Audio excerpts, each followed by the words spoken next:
네, 인류의 조건이라는 책에 보면은 인류가 될 수 있는 많은 사례들을 들어서 그 기술을 세 가지로 압축해서 소개하고 있습니다. 그 중에 첫 번째 기술로 소개하는 것이 바로 훔치는 기술이라는 건데요. 이 훔치는 기술은 그렇게 어려운 것이 아닙니다.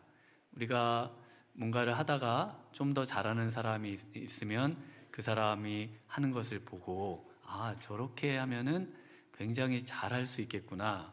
그러면서 그 방법을 가져와서 자신의 것으로 삼는 거죠. 저도 어릴 때 공부 잘하는 애들을 보면은 우리 친구들 공부를 어떻게 하나 그러면서 그걸 보고 그 친구가 산 사전도 사고 그 친구가 산 문제집도 사고 또 모르는 게 있으면 물어보면서 어떻게 해야 되는지 물어보기도 하고 그러면서 이 실력을 향상시켰던 적이 있습니다. 아마 대부분 그런 방법으로 또 지금까지 또 많은 기술을 연마하신 분들이 있으실 텐데요. 이 책에 보면은 일본의 영화 감독이 프랑스의 누벨바그의 거장인 고다르 감독을 만나는 이야기가 소개되고 있습니다. 그래서 이토록 영화계의 거장인 이 고다르 감독을 짧은 시간 만나서 이제 영화에 대한 아주 그 통찰과 또 미래의 영화 산업에 대한 그런 어떤 고견을 이제 그 짧은 시간에 들어야 되는데요. 그래서 이분이 고민하면서 질문을 만들기 시작합니다. 도대체 이분을 만나서 뭐라고 질문을 해야 이분이 가지고 있는 그 영화에 대한 가장 중요한 것을 내가 얻어갈 수 있을까? 그래서 이분이 프랑스로 가서 이분과의 짧은 만남 속에 어떤 질문을 하는가 하면요. 이런 질문을 합니다. 선생님의 영화는 대부분 상영 시간이 1시간 30분 정도로 짧은데 그 이유가 무엇입니까? 라는 질문을 합니다. 그 당시에 영화는 기본적으로 3시간씩 상영을 했어요. 필름 값도 아깝죠? 또 그런 장면을 촬영하는데 굉장히 돈이 많이 들기 때문에 찍은 거를 전부 상영하는 거를 원칙으로 했습니다. 그런데 바로 이 고다르 감독은 그렇게 비싼 돈을 들여서 어렵게 찍은 장면을 아프지만 다 잘라내는 작업을 하고 있었습니다. 그래서 그 당시의 모습하고 다르게 이거를 1시간 반으로 한 반 정도로 압축을 해서 이제 상영을 했었습니다. 그러자 이분이 정말 자기의 그 고통을 알아주는 이 질문을 받고서요, 이분과 대화를 시작합니다. 그러면서 자신이 이 편집하는 게 정말 어렵지만 그러나 이 편집을 통해서 관객들의 마음에 꼭 맞는 바로 그 영화를 만들고 있습니다. 그래서 이 영화라고 하는 것이 정말 감독이 원하는 영화가 아니라 바로 이 관객이 원하는 영화를 만들어야 된다는 그런 이제 이야기를 듣게 됩니다.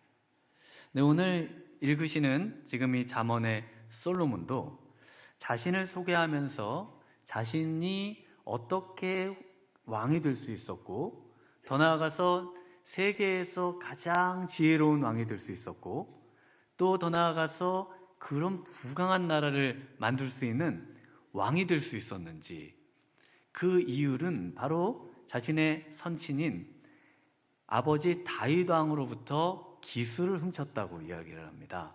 오늘 1장 1절을 잠시 보시면요. 자신을 이렇게 소개합니다. 다윗의 아들 이스라엘 왕 솔로몬의 잠언이라. 다윗의 아들 중에 솔로몬은 절대로 왕이 될 서열이 아니었습니다.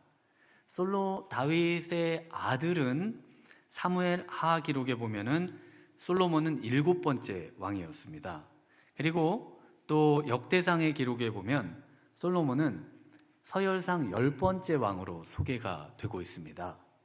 그러니까 10명의 왕자들이 있기 때문에 그 앞에 있는 9명의 형들을 제치고 10번째 왕자가 왕이 된다는 것은 현실적으로 굉장히 불가능한 일이죠. 그럼에도 아버지로부터 왕위를 받을 수 있는 자격을 얻게 되고 또 모든 신실한 신하들이 추종하게 되고, 더 나아가서 하나님께로부터 엄청난 지혜를 받게 되고요. 그래서 부강한 나라를 이룰 수 있었던 이유, 바로 아버지 다윗으로부터 한 가지를, 그 모든 것을 이제 자신의 것으로 삼는 그 훔치는 기술을 통해 얻었는데, 그 중에 그것을 하나로 만약에 요약을 한다면 오늘 7절에 있는 말씀이라는 겁니다. 그래서 이 잠언은 사실 이 한 가지 말씀에 이 핵심이 있다고 말씀을 드릴 수가 있겠습니다. 그것은 뭘까요? 바로 여호와를 경외하는 것입니다. 여호와를 경외하는 이것을 자신이 아버지를 보면서 아버지 다윗이 어떤 마음으로 평생 정말 내 마음에 꼭 합한 자라는 그 말을 하나님께로 들어가면서 평생을 사실 수 있었던 그것이 무엇일까?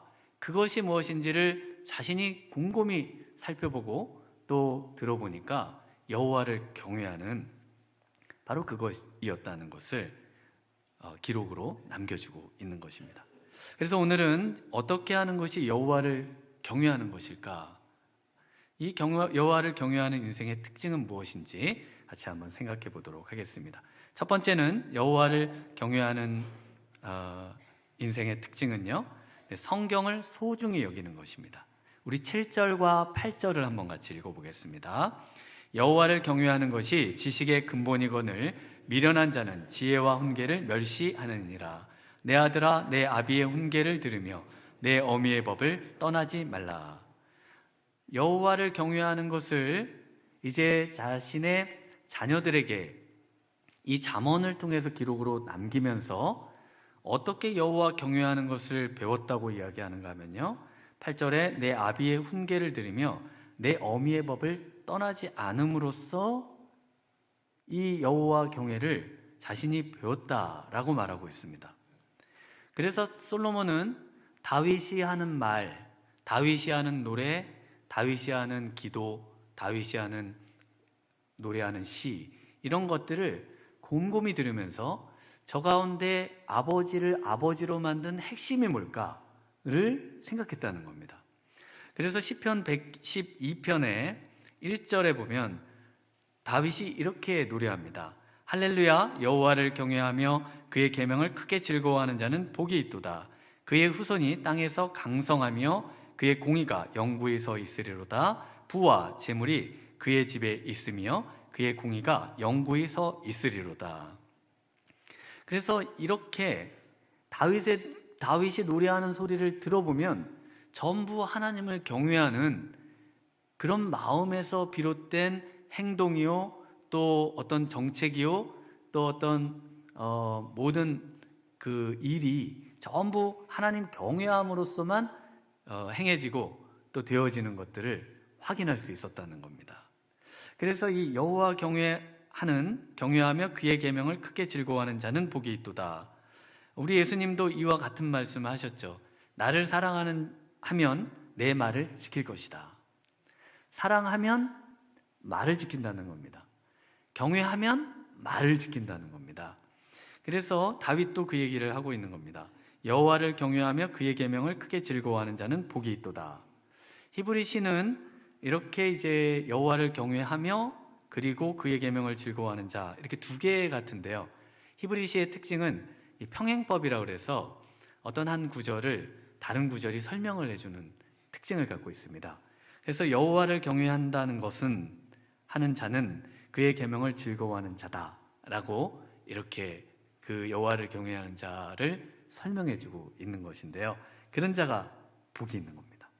근데 여호와의 계명을 크게 즐거워하죠. 너무 즐거워하죠.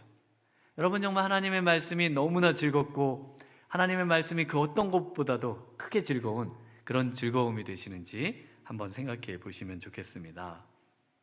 그래서 여호와를 경외하는 자는 어떤 삶을 산다고 얘기했는가 하면은 바로 후손이 땅에서 강성해지고 부와 재물이 그의 집에 있다라고 말씀을 하고 있습니다. 솔로몬을 이어서 정말 다윗을 이어서 솔로몬이 왕이 되면서 솔로몬이 이 말씀이 정말 자신의 삶에 이루어지는 것을 확인합니다. 아버지가 그렇게 이야기하고 노래하는 그 일이 정말 우리의 삶 가운데 이루어지는가? 솔로몬의 인생을 통해 그것을 확인하면서 정말 아버지가 가진 이 놀라운 인생의 성공의 비밀, 여호와를 경외하는 것, 이것을 내 인생에 가장 중요한 것으로 삼을 뿐만 아니라 이것을 내 후손들에게도 영원히 기록되는 말씀으로 전해줘야겠다. 그 말씀이 바로 잠언의 성경의 말씀입니다. 그래서 솔로몬 시대에는요, 은을 귀하게 여기지 아니했다고 기록합니다. 열왕기상 10장 21절에 솔로몬 왕이 마시는 그릇은 다 금이요 레바논 나무궁의 그릇들도 다 정금이라 은 기물이 없으니 솔로몬의 시대에 은을 귀히 여기지 아니함은 너무나 은이 흔해서요, 은을 귀하게 여기지를 않았습니다. 23절에는 솔로몬 왕의 재산과 지혜가 세상에 그 어느 왕보다 큰지라. 말씀대로 정말 땅에서 강성함과 부와 재물이 어느 왕보다, 세상의 그 어느 누구보다 자신에게 크게 임하는 것들을 바로 그 아버지의 그 기도와 말씀의 순종함을 통해 이루어지는 것들을 보게 됩니다. 이 솔로몬은요, 하나님을 얼마나 경외하고 사랑했는지 이 왕이 된 후에 하나님께 감사하며 바친 1000번제의 제사를 통해서 더 확실하게 우리에게 보여주고 있습니다.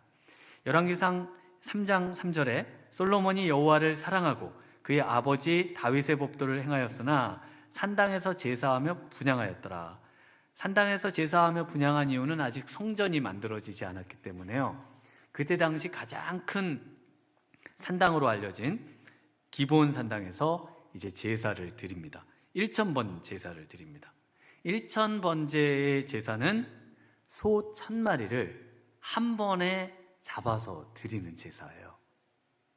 그래서 역사 기록에요, 우리 성도님들이 한번 그런 제사가 있었는지 한번 찾아보시면서 역사 기록들을 보실 수도 있겠습니다. 제가 찾아본 바로는 역사 기록에 소를 100마리를 드리는 것을 최대로 봅니다.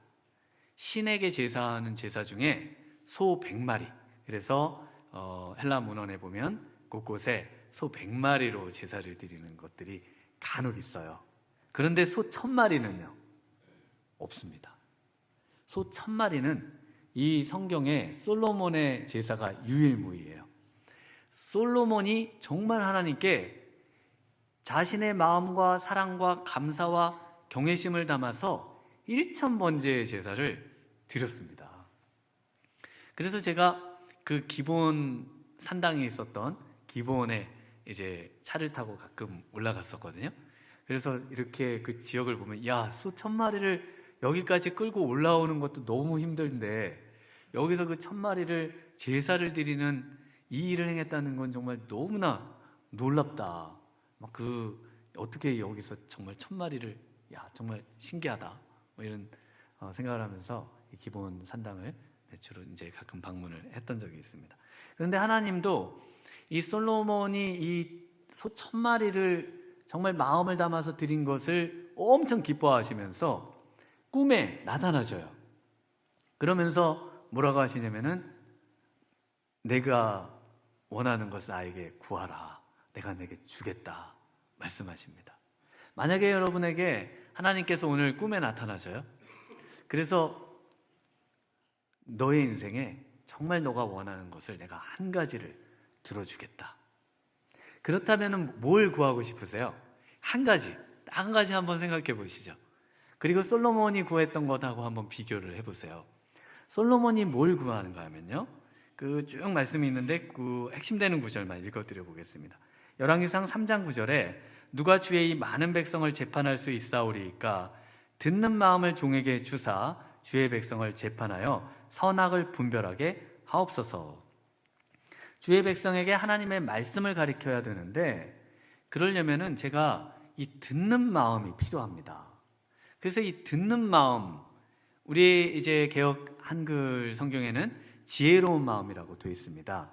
그래서 70인역의 번역을 따라서 지혜로운 마음으로 되어 있고, 이제 개역 개정에서는 이 듣는 마음, 이제 히브리 성경을 따라서 듣는 마음으로 이제 옳게 번역을 해주고 있습니다. 그래서 이 듣는 마음은 어떤 마음인가 하면요, 구약 성경에서 가장 중요한 구절을 하나만 고르라고 하면은 바로 신명기 6장 4절이죠. 들으라 이스라엘아. 그 바로 들으라, 쉐마 이스라엘이라고 나오는 그 구절입니다. 그리고 여호와를 사랑하고 너의 자녀들에게 부지런히 하나님의 말씀을 가르쳐라 하면서 바로 그 들음의 그 내용들을 쭉 설명해 주고 있는데요, 바로 이 듣는 마음은 쉐마의 마음입니다.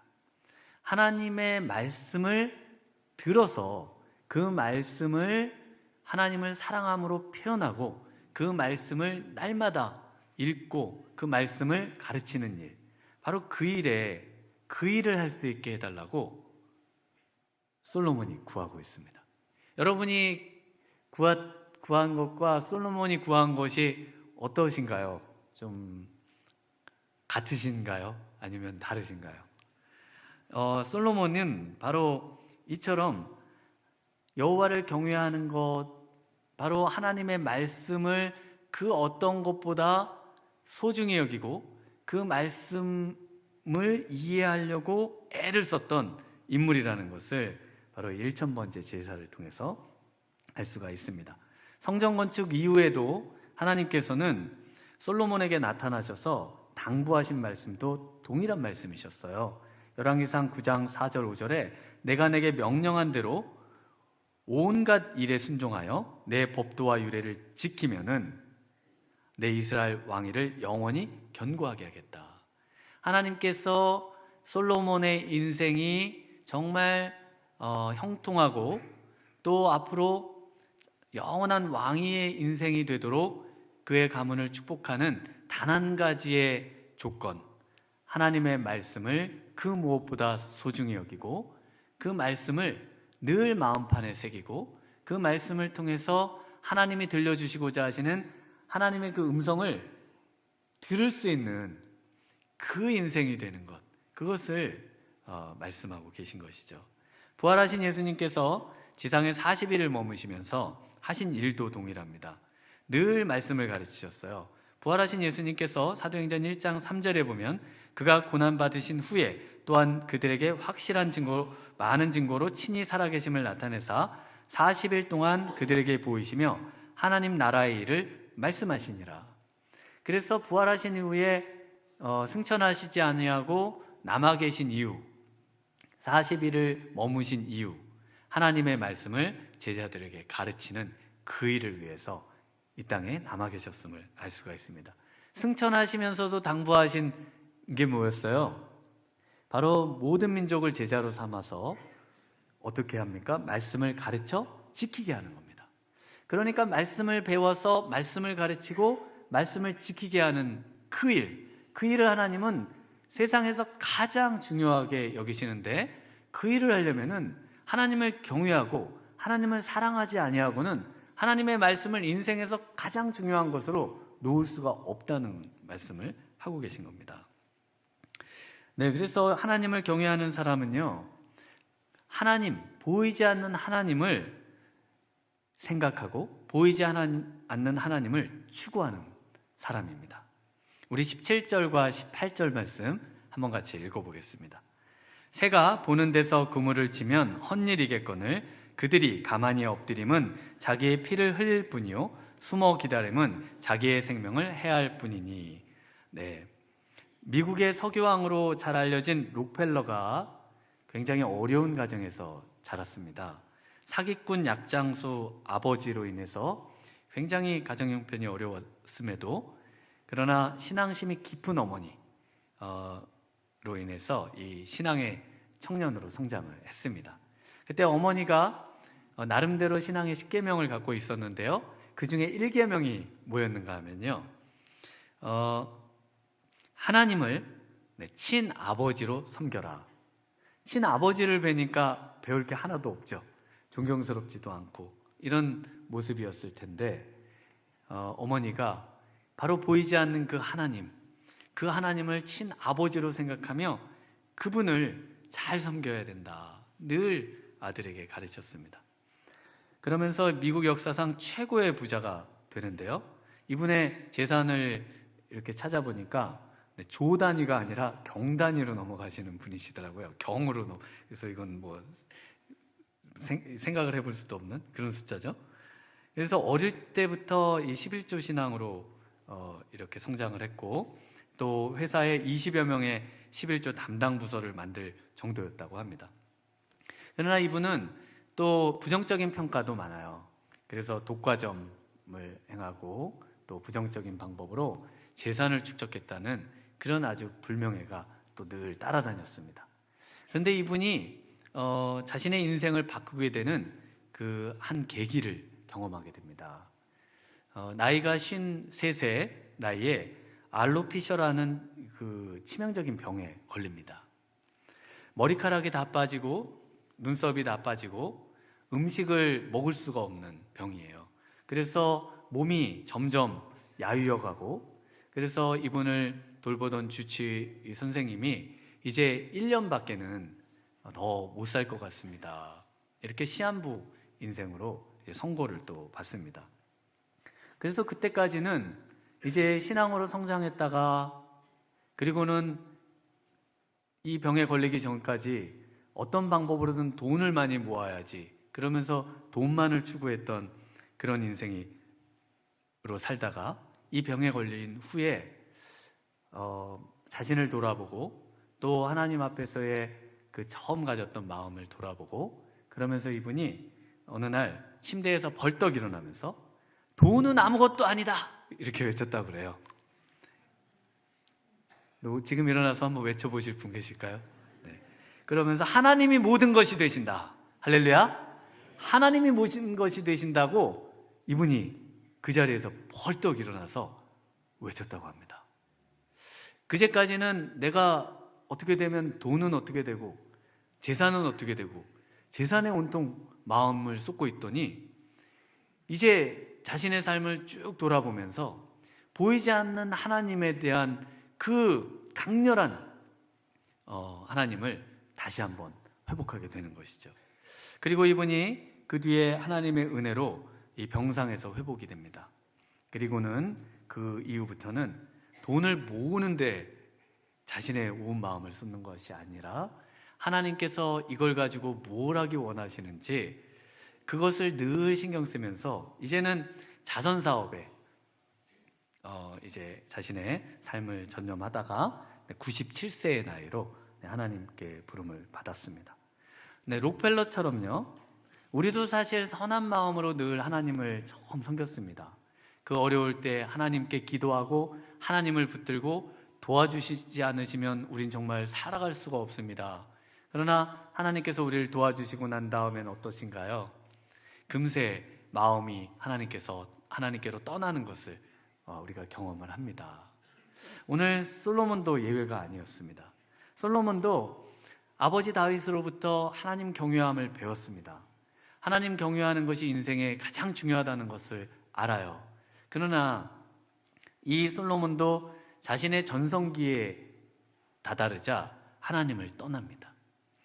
열왕기상 11장 9절에 솔로몬이 마음을 돌려 이스라엘의 하나님 여호와를 떠남으로 여호와께서 그에게 진노하시니라. 여호와께서 일찍이 2번이나 그에게 나타나시고. 그래서 하나님께서 솔로몬이 여호와 하나님을 경외했던 그 마음에서 속히 떠나 이제 하나님을 잊어버리고 사는 솔로몬에게 2번이나 나타나셔서 솔로몬 돌아와야 된다. 솔로몬 돌이켜야 된다. 그러면서 하나님이 말씀을 하셨으나 결국 솔로몬이 이 하나님을 거부하고 거절합니다. 솔로몬은 자신이 그러면 안 된다는 것을 알고 있습니다. 알면서도 돌이킬 수 없는 거죠. 오늘 우리 성도님들도 내가 이렇게 살면 안 될 거라는 것을 압니다. 이제 이러한 삶에 정말 부정적이고 또 옳지 못한, 또 하나님 보시기에 부끄러운 이런 모든 것들을 내가 청산하면서 살아야지. 그러나 그 삶의 굴레에서 빠져나오기가 어려웠던 것처럼 바로 이 솔로몬도 동일하게 우리와 똑같은 문제에 지금 갇혀 있습니다. 우리 10절을 한번 같이 읽어보겠습니다. 10절입니다. 내 아들아, 악한 자가 너를 끌지라도 따르지 말라. 네, 솔로몬에게 있어서 악한 자들은 어떤 자들이었는가 하면요, 바로 이방 여인들이었습니다. 솔로몬은 1000명에 달하는 여인이 있었어요. 열왕기상 11장 3절에 왕은 후궁이 700명이요 첩이 300명이라 그의 여인들이 왕의 마음을 돌아서게 하였더라. 그래서 왕의 마음을 하나님께로부터 돌아서게 한 사람이 누굴까요? 여인들이었습니다. 그래서 이런 이야기가 있습니다. 신이 이제 세상을 만드시고 그리고 동물들을 만드시면서 각각 선물을 주셨습니다. 새들에게는 날개를 선물로 주셨고요. 또 사자에게는 강한 이빨을 주셨고요. 소에게는 멋진 뿔을 주셨고요. 코끼리에게는 코를 주셨고요. 그러나 인간에게는 뭘 주셨을까요? 이 모든 것들을 꼼짝 못하게 할 수 있는 남자에게는 지혜를 주셨고요. 이 남자를 꼼짝 못하게 하도록 여자에게는 아름다움을 주셨습니다. 동의하시나요? 네. 그래서 선한 길로, 그 아름다움을 선한 길로 인도하시는 우리 여성 성도님들 되시길 주님의 이름으로 축원합니다. 네. 그래서 악한 길로 가고 있는, 그리고 돌이키지 않는 그것이 가장 미련하다고 하면서 새가 그물을 치고 있는 것을 보면은 그 그물 치는 게 얼마나 헛일이 되겠는가라고 하면서 하나님이 모든 것을 보고 있는데, 만약에 그 보고 있는 중에 악한 일을 해서 부정축제를 하고 그러고 있다면은 얼마나 헛일이 되겠는가. 결국은 하나님께서 그 모든 것을 다 수포로 돌아가게 하고 헛된 일로 돌아가게 만들 텐데, 그것을 보이지 않는 하나님을 생각해야 된다라고 말씀을 하고 있는 것이죠. 어떻게 살아야 할까요? 심과 함께라는 영화에 보면은 소방관 주인공이 화염 속에서 사람들을 구하다가 죽습니다.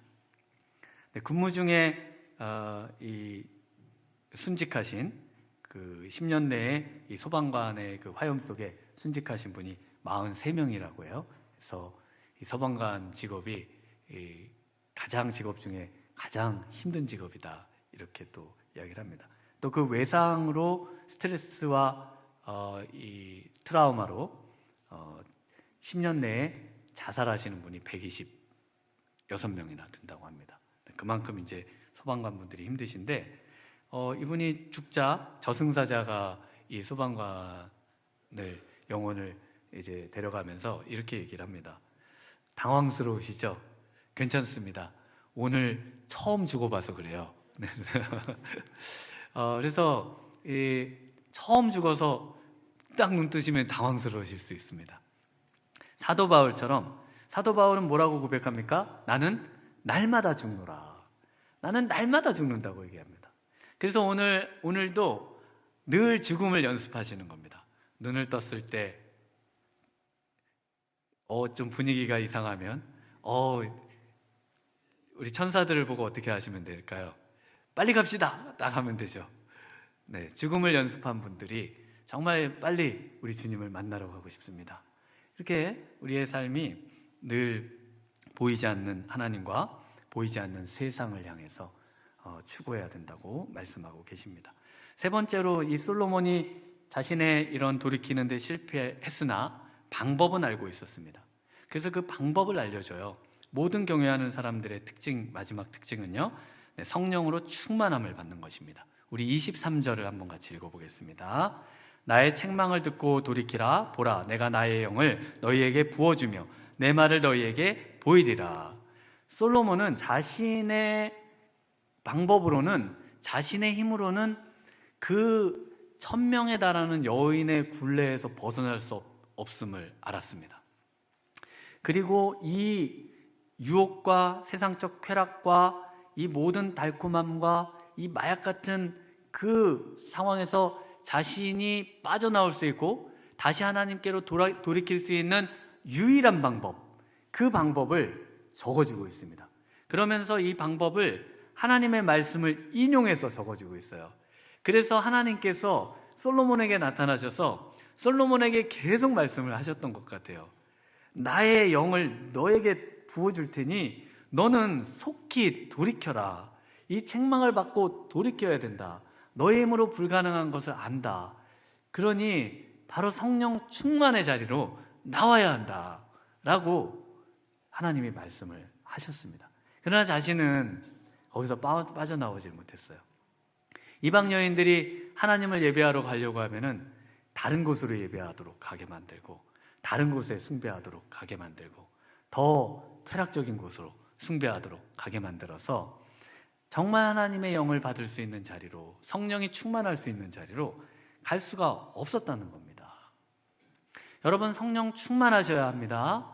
성령 충만의 자리로 나아오셔야만, 그래야만 이 모든 것에서 돌이킬 수 있고 우리의 모든 삶의 실패를 회복하실 수 있는 줄 믿습니다. 그래서 우리가 우리의 삶을 성공할 수 있는 유일한 방법은 하나님의 영으로만 가능한 것이에요. 스가랴 4장 6절에 그가 내게 대답하여 이르되 여호와께서 스룹바벨에게 하신 말씀이 이러하니라. 만군의 여호와께서 말씀하시되 이는 힘으로 되지 아니하며 능력으로 되지 아니하고 오직 나의 영으로 되느니라. 내 힘과 능력으로는요, 절대로 그 사망의 늪에서 빠져나올 수 없습니다. 내 힘과 내 지혜로 그곳에서 나올 수 있다고 생각하면 스스로 선줄 생각하거든 넘어질까 조심하라는 말씀처럼 바로 이 사도 바울의 그 고백을 꼭 기억하셔야 합니다. 절대로 저는 주님을 부인하지 않겠습니다. 절대로 내 목에 칼이 들어와도 죽으면 죽을지라도 저는 주님을 부인하지 않을 자신이 있습니다. 그러나 부인했죠. 우리는 절대로 하나님의 뜻대로만 살 수 있습니다 라고 만약에 여러분의 힘으로, 여러분의 능력으로 그렇게 살 수 있다고 고백하신다면요, 우린 실패할 수밖에 없습니다. 우리는 더 낮아지고요, 더 무릎으로 나아가고요, 더 납작 엎드려서 나아가서 정말 성령 충만함을 받으셔야 합니다. 성령 충만함이 아니고는 내 인생에 이 정말 나를 유혹하는 어마어마한 것들이 많은 세상에서 내가 살아갈 수 있는 길은, 유일한 길은 성령 충만밖에 없다고 고백하며 우리 승리하시는 성도님들 되시길 바랍니다.